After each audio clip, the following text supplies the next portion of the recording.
Bonjour, nous sommes le jeudi 4 avril 2019 et vous vous souvenez, sinon vous la rappelez, qu'à une époque je prêchais dans le désert et je disais il va y avoir une crise extraordinaire dans les domaines financiers et voilà, ce sera causé par un truc qui s'appellera le titre subprime, qui sont des titres adossés à des prêts immobiliers de pas très bonne qualité aux États-Unis. Voilà.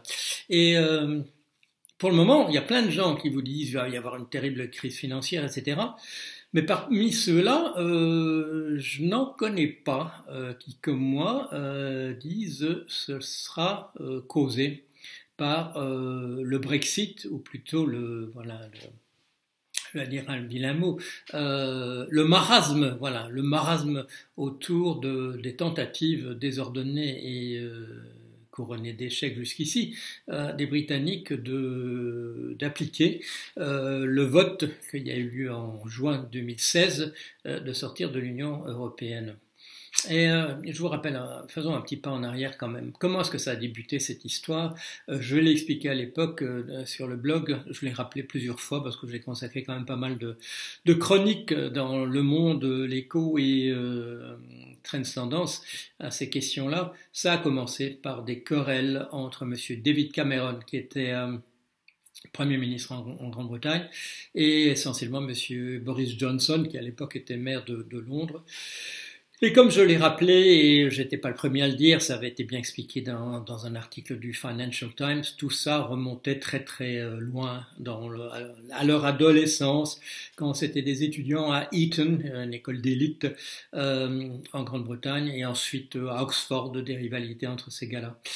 Et ce qui s'était passé, c'est que M. Cameron avait cru trouver le truc extraordinaire, il avait trouvé le moyen de décrédibiliser entièrement M. Johnson. M. Johnson n'arrêtait pas de dire il faut sortir de l'Union européenne et M. Cameron allait utiliser cette stupidité dite par cet imbécile pour le mettre sur la touche une bonne fois. Alors qu'est-ce qu'il a fait? Il a dit bah voilà, on fait un référendum et on va voir si on sort de l'Union européenne, etc. Ce à quoi il n'avait pas pensé, c'est à toutes les raisons que d'autres personnes pourraient avoir de vouloir sortir de l'Union européenne. Et j'ai toujours attiré l'attention sur le fait que c'est essentiellement la rivalité pour les quelques jobs qui existent encore entre des immigrés, entre des gens qui circulent à l'intérieur de la communauté européenne, pardon, l'Union européenne en particulier, que ça crée des tensions sur le terrain, que les gens ont surtout très peur pour leur emploi. Et il s'est trouvé, avec l'aide, voilà, un petit coup de pouce de Cambridge Analytica, de monsieur Robert Mercer et sa fille Rebecca, extrême droite américaine, pour pousser un peu dans ce sens-là, avec encore une petite aide aussi de la Russie. Et finalement, figurez-vous, le Brexit a gagné. Bon, alors le temps passe, monsieur Cameron donne sa démission, et les jours passent, je vous rappelle, on est à 1100 quelque chose.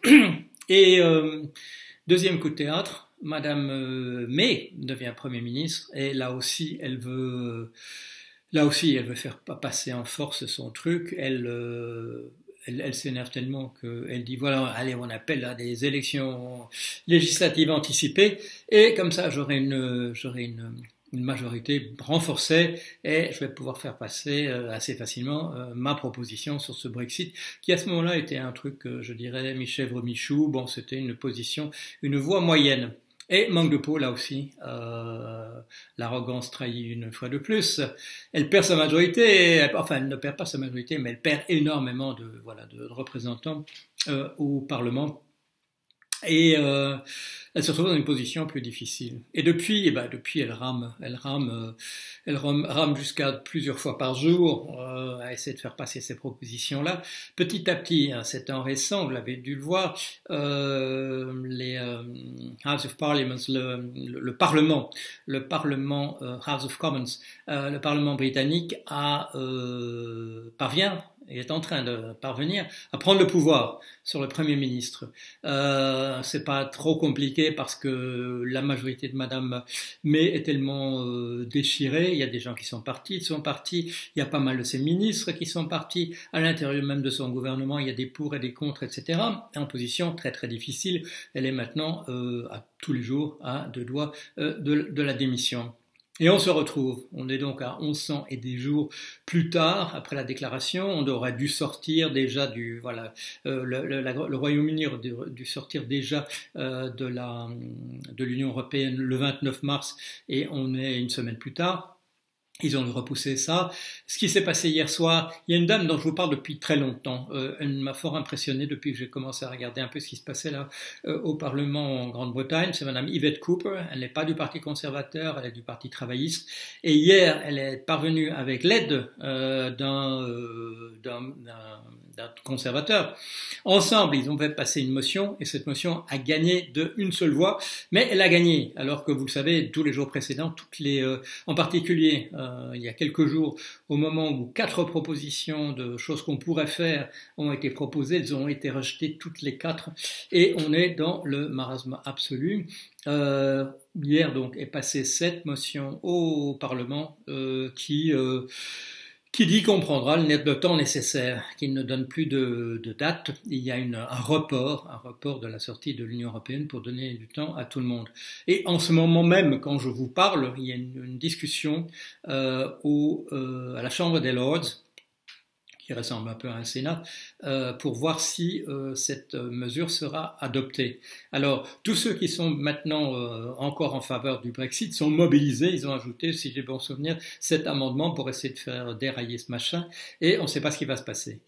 Mais, et voilà où on en est. On est de nouveau dans la même situation qu'au lendemain du vote en 2016, sauf que les choses se sont tellement dégradées que parmi les propositions envisageables, il y a celle d'un deuxième référendum, d'un nouveau référendum, il y a celle d'élections législatives anticipées, il y a toujours, il n'y a plus, depuis hier, il n'y a plus celle d'une sortie en force d'un Brexit, ça passe ou ça casse, et puis on regarde bien ce qui se passe, en faveur duquel certains conservateurs sont toujours, dont ils sont toujours partisans, même s'il y a un ministre hier qui a fait un rapport de 14 pages sur tout ce qui allait s'écrouler s'il y avait vraiment une sortie de l'Union européenne, du Royaume-Uni sans accord.